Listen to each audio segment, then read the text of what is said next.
നാടിന്റെ ഹൃദയഭാഗത്ത് പുരാതന നഗരമായ തഞ്ചാവൂരിൽ കാലത്തെയും യുക്തിയെയും പ്രകൃതി നിയമങ്ങളെയും പോലും വെല്ലുവിളിക്കുന്ന ഒരു സ്മാരകം നിലകൊള്ളുന്നു.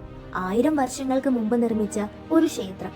യുദ്ധത്തിന് മാത്രമല്ല, ആരാധനയ്ക്കും പേരുകേട്ട ഒരു രാജാവ് ശിവൻ അതിമനോഹരമായി വസിക്കുന്ന ഒരു ക്ഷേത്രം.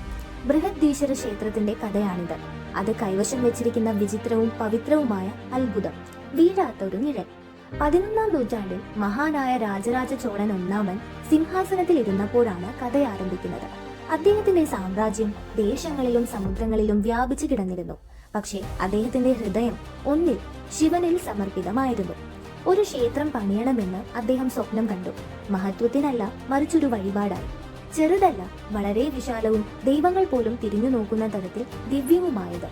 അങ്ങനെ യന്ത്രങ്ങളൊന്നുമില്ലാതെ, കോൺക്രീറ്റ് ഇല്ലാതെ, ആധുനിക ശാസ്ത്രങ്ങളൊന്നുമില്ലാതെ അസാധ്യമായത് അദ്ദേഹം നിർമ്മിക്കാൻ തുടങ്ങി. 200 അടിയിൽ